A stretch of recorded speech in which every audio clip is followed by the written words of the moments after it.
The Lost Island. Chapter 1: The Storm.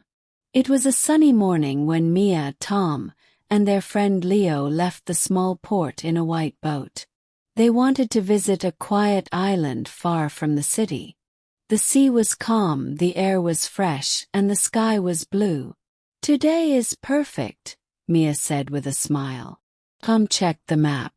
"The island is only 2 hours away," he said. But 1 hour later, dark clouds covered the sun.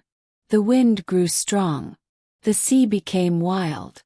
"What's happening?" Leo shouted. "A storm," Tom shouted back. "Hold on." Big waves hit the boat. Rain fell like heavy stones.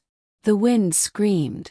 Suddenly, a huge wave lifted the boat and pushed it to the side. Mia lost her balance. The boat turned sharply.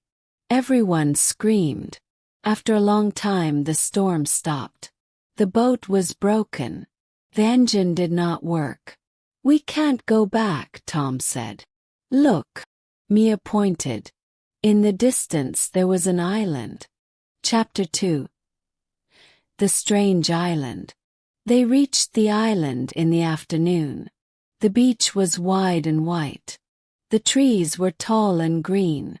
Birds sang in the trees, but the island was very quiet.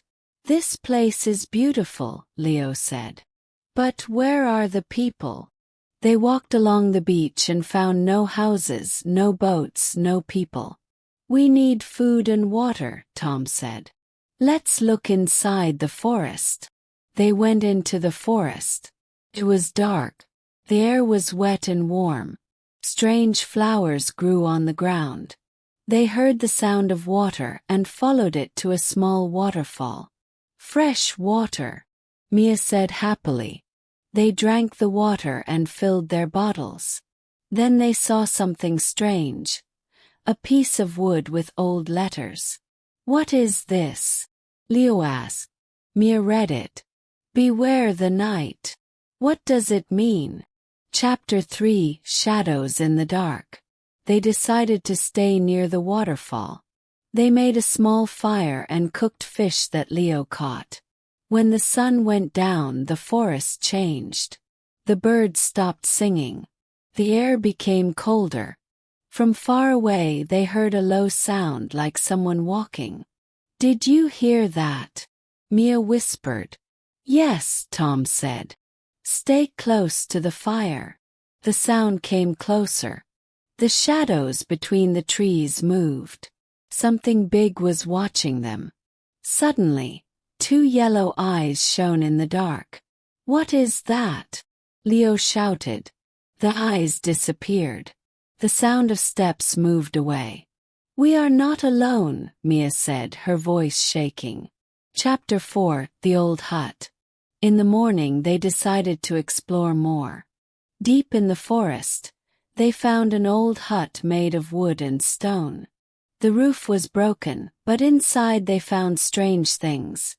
A metal box, a knife, and an old diary. Tom opened the diary. The writing was old and hard to read. One page said, "The island is alive. At night it hunts." Leo laughed nervously. "This is a joke, right?" Mia shook her head. "I don't think so." They took the knife and the box. Inside the box they found a map of the island. A red X was marked on the north side. "Maybe it's treasure," Leo said. "Or danger," Tom replied. Chapter 5. The Journey North. They decided to go north. The path was hard. They climbed hills and crossed rivers. Strange sounds followed them all the way. Sometimes they saw shadows in the corner of their eyes, but when they turned, there was nothing. When they reached the north side, they found a big cave. The red X on the map was near the entrance. "It's here," Mia whispered. They went inside. The cave was dark, cold, and wet. The air smelled strange. At the end of the cave they saw a stone table. On the table was a small wooden box. Leo opened the box. Inside was a gold compass. But when he touched it, the ground shook. A loud roar filled the cave. Chapter 6: The Island's Secret. From the shadows, a huge creature appeared. It looked like a panther, but its eyes glowed yellow and its teeth were long and sharp. "It's the thing from last night," Mia screamed. The creature stepped closer. Tom held the knife. The compass in Leo's hand began to glow. A bright light filled the cave. The creature stopped. It made a strange sound like a growl and a cry, and then it ran away into the dark. "What happened?" Leo asked. "I think the compass scared it," Mia said. Chapter 7: Escape. They left the cave quickly. The compass pointed south toward the beach. They followed it for hours. When they arrived at the beach, they saw a small fishing boat far away. "Help! Help!" they shouted. The fishermen heard them and came closer.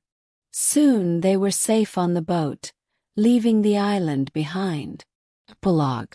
Back in the city, they showed the compass to a museum. The director said it was over 200 years old. "Where did you find it?" he asked. "On an island," Mia said. The director smiled. "Be careful. Some islands do not like visitors."